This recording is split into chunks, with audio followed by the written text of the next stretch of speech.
CBS Radio Mystery Theater presents...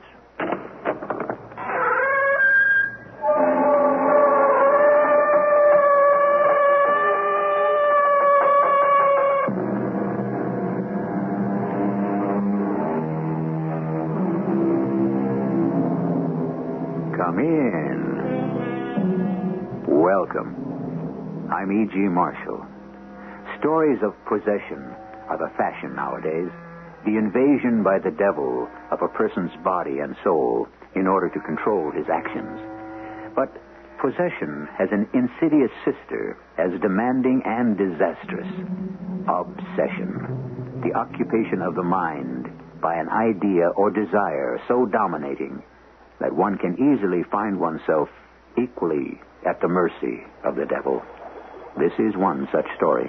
I kept thinking, what kind of trip am I on?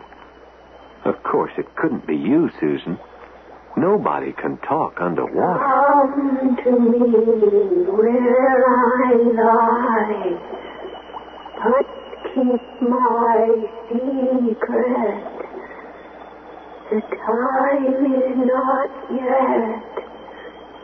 Remember, not yet. Nobody could talk underwater, but somebody did.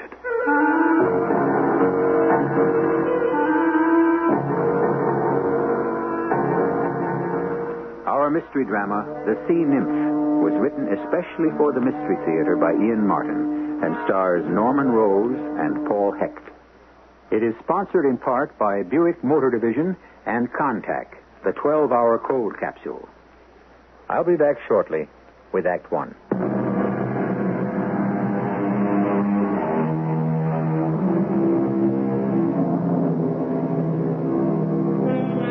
You must all have heard of Morgan Childs. His wealth, of course, is legendary. His many and varied interests, equally so. Bicon Rubber Company, which spans the world, his coffee and sugar cartels, the Machine Tool Company, 2 airlines, homes in England, Palm Springs, New York, Greece, and Zurich, the Childs Foundation and its offshoots, the Medical Center, the Institute for Research, the think tank at Berkeley, his many wives, his florid lifestyle, his art collection. Definitely a name to be conjured with. A man of many obsessions. One of them to be his undoing. A man with all the strings of life in his hands, save one. The one on which his own life depended. Your name? Scott Fallon, sir. I don't like, sir. Call me Mr. Childs. Yes, sir. I mean, Mr. Childs. Better. Age? 25. Height? 6'1". Weight? 185. Uh-huh. You look in prime condition. You can check my Navy discharge papers for that. How many hitches did you do? 2. Why did you get out of the Navy? Not enough money? I didn't want to be a frogman all my life. How do you propose to make enough now that you're out? Start my own marine diving and salvage company. As soon as I get enough money to swing it. Mm-hmm. Well, you go to work for me and you'll have more than enough. Oh, what's more than enough? $500 a day, 7 days a week, and I want all 24 hours. Guaranteed 6 months, full option on your services up to 2 years. That's more than enough. How many bodies do I have to bury? How many fathoms deep? Nothing like that. Is it inside the law? A shade either side, perhaps, but I guarantee that you will not suffer if the law intervenes. I think you could be my man. So I'll tell you what I'm after and see if you'll join me. Well, it don't hurt to listen. No. Come with me. Where are we going? You'll see. Hey, secret panels. Whew, that's quite some safe. It has to be. It is the entrance to a vault very few people have ever entered. Just one thing before you do. I want to guarantee that everything you see or hear from now on is top secret. What guarantee can I give but my word? I'll take it. How can you be sure? I can. You have been a marked man ever since you walked into my house for this interview. One false step and you won't be marked anymore. You'll be erased. Hey, just a minute. Just a minute before you open that damn door. Now, I don't like blackmail, mister, and I may not want your job. Well, that's up to you. Now, shall I open or not? Well, I guess I'm hungry enough. Okay, open your door, Mr. Childs. Very well. to you, Scott. Holy cow. It's like a pharaoh's tomb. No sarcophagi or corpses. You mean that it's sumptuous? Yeah, that's a good word. Hey, why would you want to hide all these treasures away from every... Stolen, huh? Oh, really, Scott. Do I need to be a thief? Most assuredly not stolen. Each of them either treasure trove or bought and paid for. From whom? My dear boy, I don't ask questions when I have the opportunity to purchase a Rubens or a Rembrandt or an El Greco or a statue like this, which almost certainly must have been sculpted by Michelangelo. Can you imagine? No private collector in the world since Lord Elgin has been able to claim such a treasure. In private? In private, of course. Governments today are most high-handed about proprietary rights. I prefer the old adage, finders, keepers. And you think you've found something else you want to keep? Correct. Something under the sea. Splendid. You are very astute. I wonder. Now, let me open this cabinet. I don't want you just to see this through the glass. I want you to touch it. What is it? What does it look like? Part of an arm? With a hand? A couple of fingers eaten away by long exposure to the sea and... something that looks like an arrow that it's holding. Exactly. It is a fragment of a bronze casting made in the 4th century B.C. The subject, a sea nymph named Thalassia. The sculptor, the immortal Praxiteles. That's good? Good. Oh, my dear boy. If I were to tell you in millions what this statue might be worth, and here it is, right at my own back door. Here in New York? No. On the island of Kidius in the Aegean Sea. I'll explain all about it on the flight over.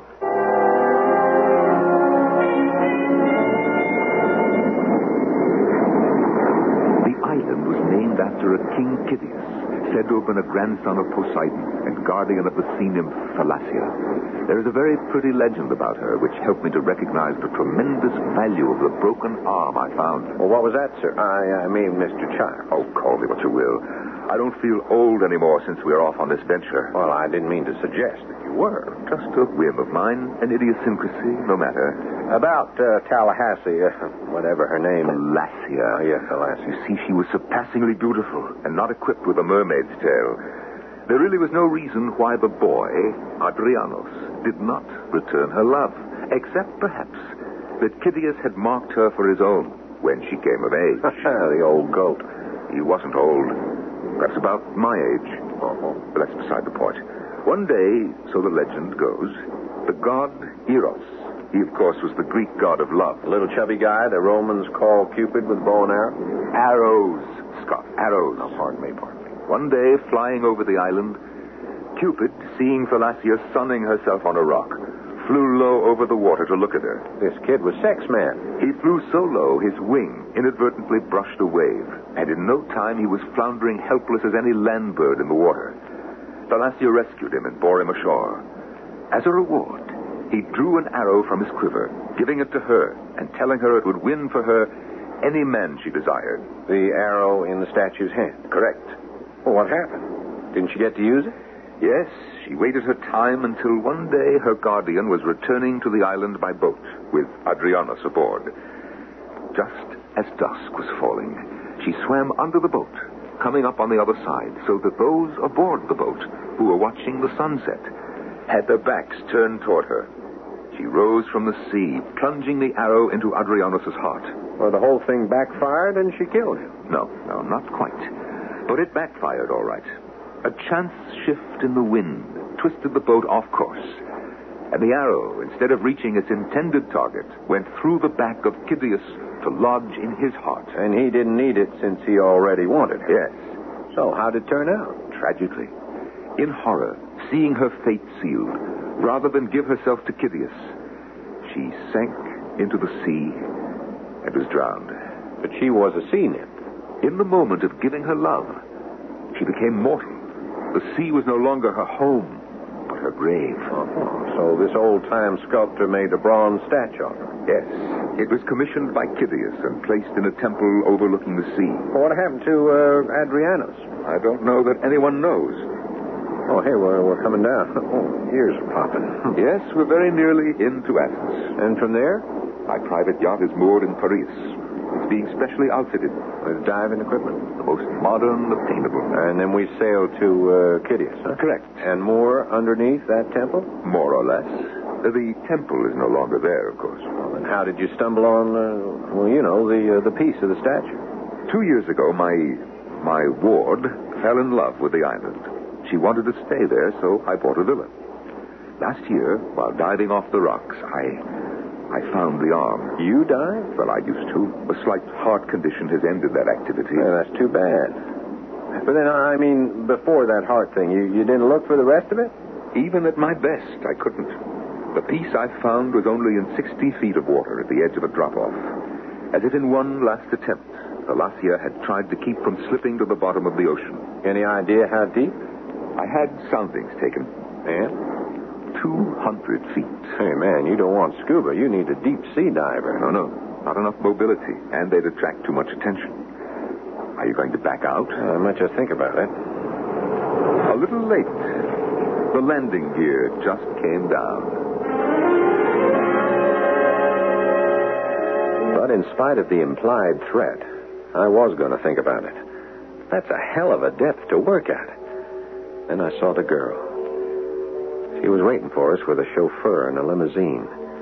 And if she'd been as plain as a freckle, she would have stood out. But with that tawny mass of brushed gold hair, the sea gray eyes, and that figure, she would have stood out at a Miss America pageant. I took one look at her, and I was hooked.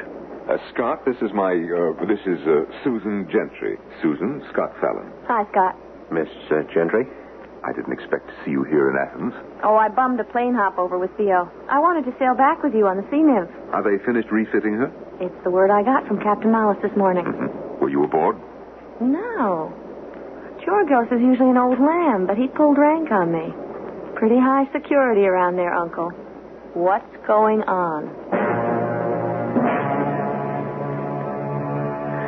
We all piled in the limo for the short ride to Piraeus. Susan and Morgan Childs were busy with small talk in the back while I sat up front with a chauffeur, frustrated. I could hear, but that didn't interest me as much as seeing, and had to wait till we got to the dock. As we headed out the jetty, Morgan Childs' hand was on my arm, holding me back so that Susan went ahead of us toward the big 48-foot twin diesel ketch that was moored there. She's beautiful, isn't she? Terrific. Out of sight. I'm talking about the boat. Oh, yeah, of course, sir. She's all yours. The ship, I mean. My ward is something else. She sure is. I want to point out one thing, and I will point it out only once. I'm Susan's guardian. She's the daughter of an old friend. He left her in my keeping. Yes, sir. I intend to keep her. His eyes were steely blue. I was so mad that I kind of blacked out. Suddenly, there was this voice. No, dear one, no. Remember me. Remember Anastasia. I'm waiting for my time. What the devil was that? And then suddenly my mind was clear. And strangely, I found myself understanding that old legend. Why Adrianus wouldn't give the nymph a tumble. He'd been warned off by old Kidius just the way I'd been. I was in way over my head. What is this? Ancient history repeating itself after 2,500 years? But so far, Susan has shown no particular interest in Scott. So that leg of the triangle is left open. If it should be closed, will the pattern still be the same? We'll know more about that when I return shortly with Act 2.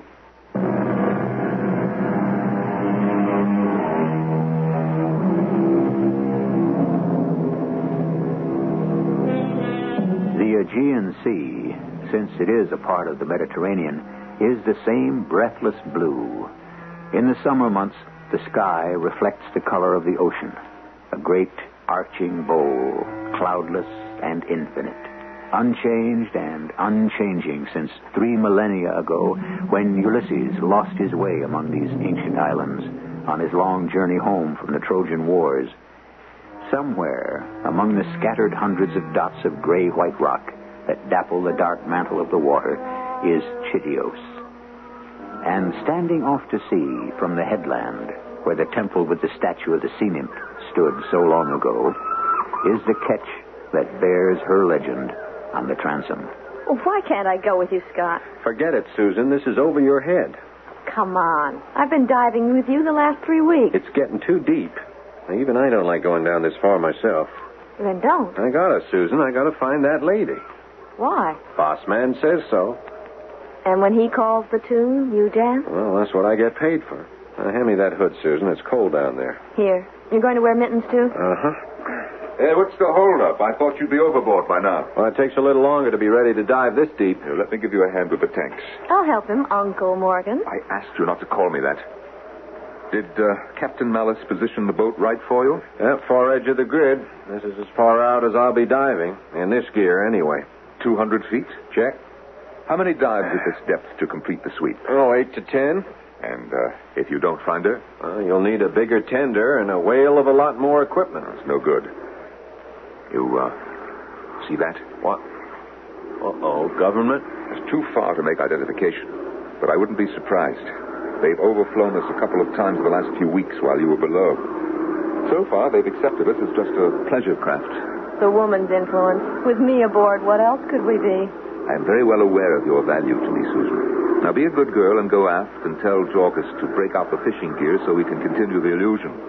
But I want to go with Scott. Oh, no, I told you, Miss Gentry, no go. Hurry, my dear. That plane is getting too close for comfort. Oh, try and have anything nice. She's something else. And I urge you to keep reminding yourself someone's else. You haven't forgotten. No, Mr. Childs, I have not. And I'm sure you wouldn't let me. You're perfectly correct. Well, tanks secure? Yep, all set. Want a hand going over? No, I can manage. Here, let me check the standoff on the ladder. Okay. How long will you be under? Oh, a couple hours. That'll give me 60 minutes on the bottom. What happened to the plane? It veered off to the south. I don't think it was a patrol plane. Now, take it easy on the bottom. Uh-huh. Give yourself plenty of time for the ascent. I wouldn't want to lose you. Not at least till you finish the job. Oh, thanks, You're welcome. Cherchez bien la femme. I've always had an eye for the ladies. I know, from your dossier. That's why I warned you to be careful to keep your eye on the right one. I heard you the first time. You don't have to keep... Hey, what the... Susan, what happened? Hey, listen, you lame brain. I told you this dive was out for you. Yes, teacher, but I didn't listen. And don't bare your fangs at me, shark. I'm only going to be your pilot fish for the first leg. See you at the 100-foot mark. You get after her and send her back to the surface, Scott. Now, don't worry, sir. Leave her to me.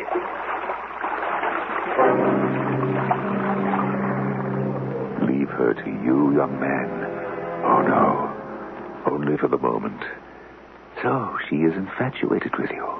That becomes more and more obvious. I suppose I should have foreseen the possibility, but I really gave you more credit, Susan. I thought you had matured enough by now to realize you could be no one's but mine. Patience. Patience. She'll accept it in time. The habit of being rich is very hard to shake, even for someone as romantic as our underwater demigod. Fortunately, the boy seems to know his place. But I think, yes, I'm quite sure of it. I must have a little talk with Susan. I'm quite all right, thank you. Just extending a helping hand. I don't need one. I'm a big girl now. Oh, I quite agree. But that was really a foolish thing to do. Why? I'm perfectly at home in the water. I know that, my little water nymph. Oh, I'm not your water nymph. She's down about 150 fathoms down there. Ah, that one. Yes, I hope. Now, let me get your tanks. There. I have them.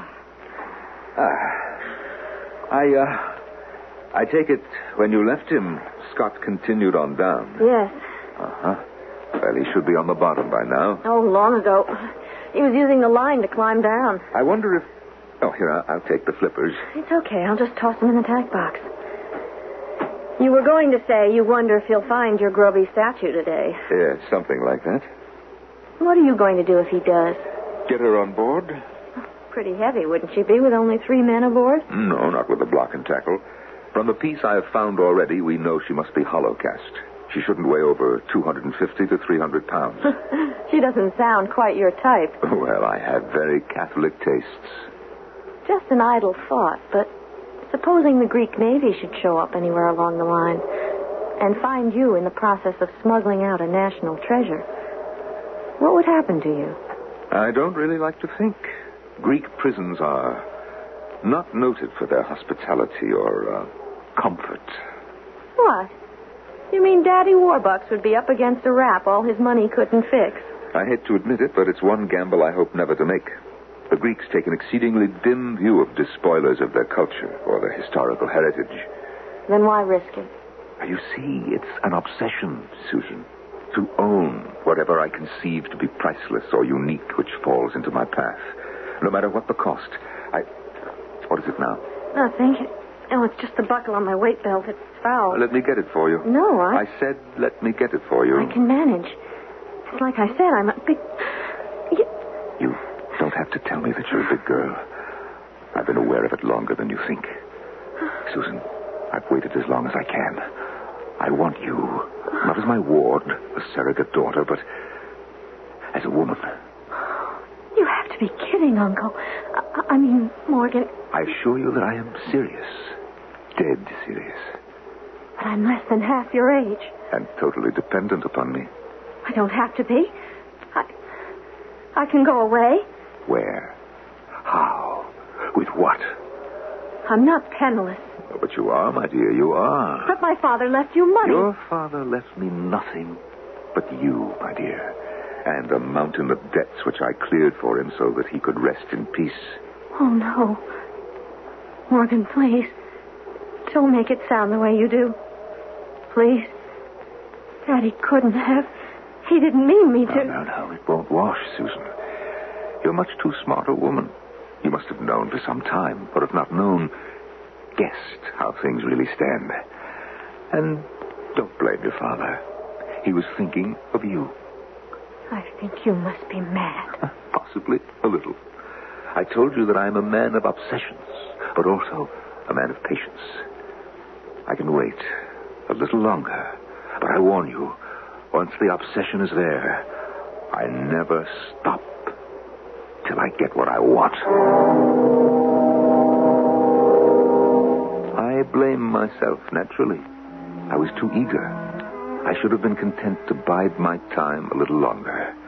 But I've been having a few bouts with angina lately. I told myself it was just nervous tension because both my treasures were so near, but not yet attained. Still, it did remind me that with one heart attack behind me, I no longer, particularly at my age, could count time an ally. Sooner or later, I would not have the patience to wait. How soon, I realized only 2 nights later. Susan. Oh, how about a hand, partner? The girl is poofed. Hey, hold it down. What did you do? Swim all the way out from the house? Oh, I didn't fly. Hey, you must be out of your head. Oh, let's say desperate. I wanted to talk to you without Uncle Morgan around. Or any of my other jailers. Keep your voice down. Jorgus won't hear us. I can hear him snoring. Oh, but your uncle might. Morgan? But he's back at No, he's not. He came out here to the boat about an hour ago in the dinghy. Where is he now? Asleep, I hope. What did he want? A showdown. About us? Us? He knows, Scott. Knows? What the devil is there to know about us? He knows how I feel about you. And I've heard him warn you off what he considers his personal property often enough. Now, wait a minute. Hold up. You got some notion that I got a thing for you? You know you have. Just as I do for you. Susan, It's true, isn't it? Yeah. Heaven help us. true. Oh, I love you, Scott. So do I. But I gotta get you off the boat before he knows you're here. I can swim back. No, not a chance. No, I'll row you back. We shouldn't risk it. If he finds us together... We'll take that chance. If he does, then it will be showdown time. You know he's mad, don't you? He might even have us killed. No, I don't think so. I've got one ace in the hole I've been holding out, trying to figure how to use.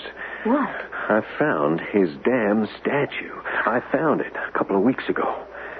I'm the only one who knows where it is. Maybe I can trade him one ancient Greek maiden for one certified American beauty. I heard it all. I could have killed him right there, but it was better to wait.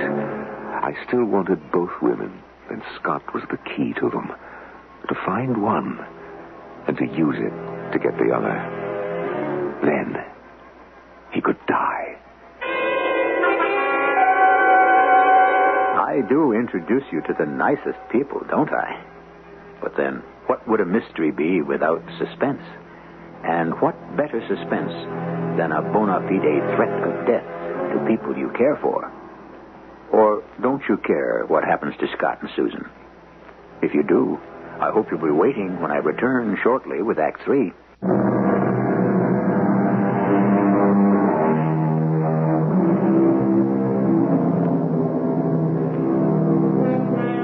A full red moon hangs low in the sky, its beams sparkling on the barely heaving bosom of Homer's wine-dark sea. The small boat and its two occupants are silhouetted boldly on the water as, nearing the shore, Scott rests on his oars, allowing the dinghy to float silently. Damn moon. Don't. It's a lover's moon. Yeah, the losers if we get spotted. I don't want to risk getting any closer inshore till it sets.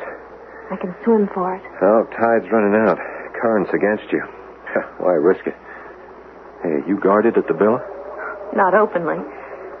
But the servants are all his people. There's never less than 2 security guards. That's what they're called. Gunsels. No uniforms. Shoulder pistols. And they look like everybody thinks the mafia ought to look. How did you get away? They just patrol the fence and monitor the gate. They figure there's no way out by water. I wish I could see a way out by land or sea. Why did you hold back when you found Thalassia? I don't know. Maybe I was just greedy. For what? The money he's paying you? Oh, that. And maybe I wanted to be around you a little longer. That's sweet. Only I'd have to go and turn sour. I don't know. Maybe it didn't. Maybe she was right. She? Who's she? Oh, forget it. That just slipped out. I can't forget it. You sounded so strange. Well, I was that day. The last dive. I was on 3 a day. Remember how woozy I was the last time up? I sure do. Even Morgan made me cut you down after that. You scared me out of my head. Remember, I came down after you. You acted just like you had narcosis. Well, I figured it for raptures of the deep myself. Only after what happened down there, or what I thought happened... Tell me. Well, it was my 3rd trip down. I was about 180 feet just below the edge of the cliff, sweeping out to the western end of the grid we boxed out, when suddenly I heard it. Adriano,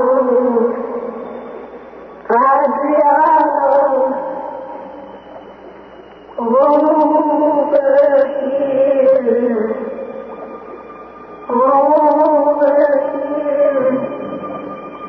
I'm waiting for you, waiting. At first, I thought it was your voice. I mean, it sounded just like you. But then it had said Adriana, so it couldn't be you. And then I thought, what kind of a trip am I on? Of course it couldn't be you. Nobody can talk underwater. Come to me where I lie. but keep my secret. The time is not yet. Remember, not yet. Nobody could talk underwater, but somebody did. I swam towards the sound of the voice, and there she was, half buried in the sea floor on the side where the arm had broken off, the other one reaching out as if to say, "Here is my hand. Take it. Take it." But not yet. I shook it off, and I started up, decompressing. And on the way, I decided to play a gut hunch, and I buttoned up. I didn't say I'd found the sea nymph. To tell the truth, I wasn't sure the whole thing wasn't some kind of mirage. You suppose it was? I double-checked the next day, and there she was. Did she... Oh, I know it sounds silly, but did she speak again? No. She was just a 2,500 years old statue worth millions who, for my money, can rest in peace right where she is. Hey, there goes the moon behind the cloud. It's dark enough now for me to get you ashore. I'm not going. It's our only chance. I know what you're planning to do. Offer him a deal to let me go. That's the general notion. It won't work. He'll kill you and hunt me down. Oh, no, he won't. Not if I have to kill him first. God, he's armed. Who's the captain? They're both old. I'm young. And I still have the trump cards. What? I know where the statue is buried. And I'm the only one can get to it. I'll see you have enough head start, and I'll meet you after. We'll make a rendezvous. We still don't stand a chance. Not right now. But play our cards as they lie. And I have a hunch, a real strong one, that we'll pull it out. It was a tough job convincing Susan. But finally, quite suddenly, she gave in. And I landed her and headed back for the catch. I held back one thing from her. My hunch. That was too screwy to admit, even to myself. It haunted me that somehow, some way, the last year was a lady who was going to bring us luck. But it sure didn't look that way as I got back to the sea nymph. Forgive me if the sudden light blinds you, Mr. Fallon. But better to see you with no sudden moves, please. Both the captain and I have guns. All right, no moves. Just get that damn light out of my eyes. In good time. First, what did you do with my ward? I took Miss Gentry back to the shore. Good. That saves me the trouble of having to arrange for her return. How did you know she was here? As it happens, I wasn't asleep when she arrived. I overheard everything that was said between you. Everything. Good. Saves a lot of time. Now get rid of your stooge here, and we go up to the bridge and deal. I admire your effrontery. Deal for what? Your lady or mine?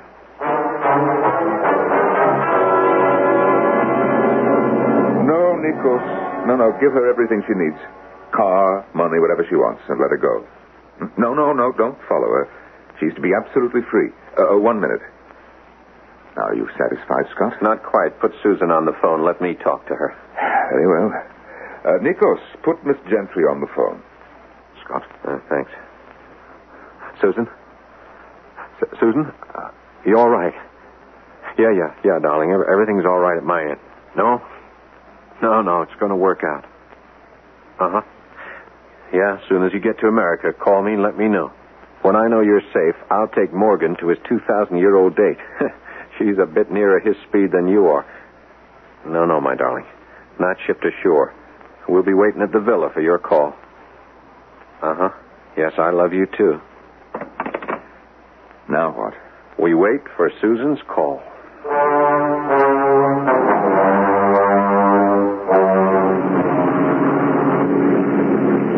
Come up to port a couple of degrees. Aye, sir. That'll do it. Hold her there. Steady as she goes. Now just thread the needle between those twin rocks. Yes, sir. Now you can drop her to idle. Let her have her way. Neutral it is. Now I'll go forward now to run out the anchor. When I give you the signal, hard astern. Aye, Captain. Oh, Captain, my Captain. Your fearful trip is almost done. Hard astern.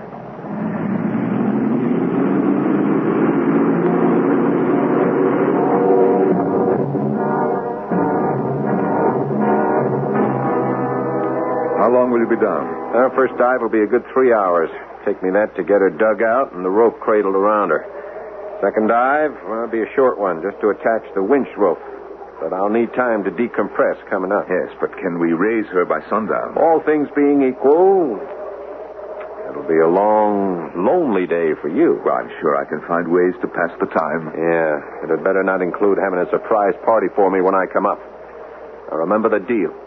This is just between us two. Yes, I remember. You're sure that we can get her on board? We'll manage. It'll be better. We will. Then we sail under power to Piraeus, and you drop me there free and clear. You will be free and clear, my friend. Count on that.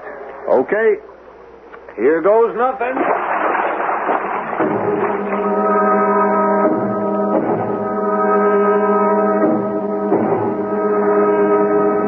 I can't believe I'm really going to see her at last.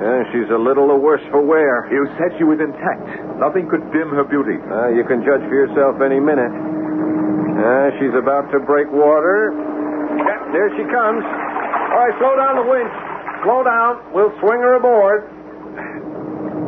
Okay, easy now. Hold it. And we'll leave her like that just for a minute, standing almost tiptoe on the deck.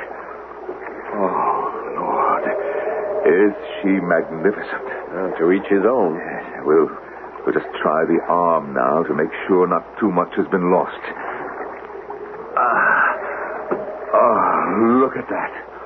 Almost a perfect fit. Well, so long as you're happy. Oh, my dear Scott, I couldn't be more delighted. Everything has turned out quite perfectly. Okay, now you live up to your part of the bargain. You should know better. I never make bargains, or if I do, I feel no need to live up to them. This is a double cross? Of course. You didn't think I'd let Susan get away from me? She already has. With my resources, how long do you think it'll take to track her down? You forget what happens if you do. I blow the whistle on your affair with this lady and that secret room back home. Are you going to give up all your priceless treasure for two little people like us? Oh, you just aced me. Well, you knew the terms. I also knew that I still held the trump. What? Dead men tell no tales. Shoot him, boys. What? Forgive me, Falacia, but yours was the weapon which came to hand.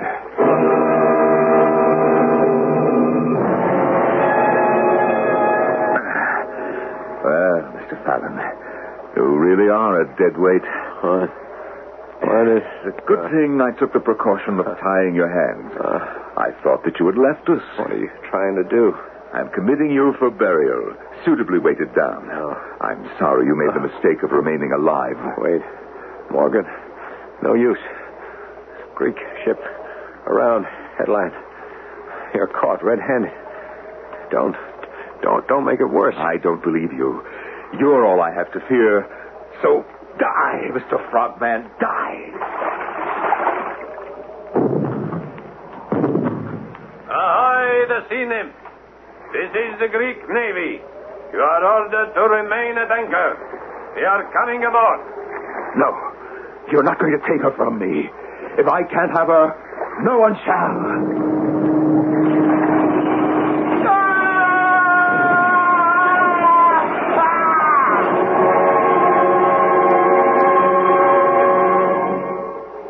So where was the Greek scuba team? We'd arranged the whole thing. Darling, navies are navies. They wanted to wait until the statue was dropped to the deck to make the full case against Morgan. They were hanging in at 5 feet using sound equipment to monitor. Oh, great. So that's how I almost bought it, huh? Darling, it was just a miracle the way it happened. Yeah, who fished me out? Well, what do you mean? You know you had no air, so I kept you buddy breathing till I could get you back to the surface. You were there? Sure. I had proprietary rights. Besides, I didn't trust that other dame you've been tripping with. Who? Falacia. Did they get her up again? Brought her up this morning. And Morgan's body with her. Clue me in on that. What happened? He was trying to get rid of the evidence, I guess. He was swinging her out over the sea when the winch let go. And somehow his foot got fouled in the winch chain. She took him right to the bottom. How about that? 2,500 years she waited for her revenge. What do you mean? Well, maybe I'm still a little scrambled in the brains department. But didn't the three of us live out a legend that first happened about 500 B.C.? I guess in a way we did. Yeah. Only this time the twist has a happy ending. Yes, darling. My buddy. My breath is your breath. My time is your time. My house is yours. Let's go home.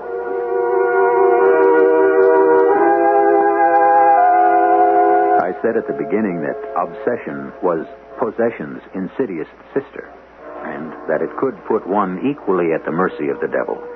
What a happy thought that this time it was the devil who was obsessed and who sowed the seeds of his own disaster. I'll be back shortly.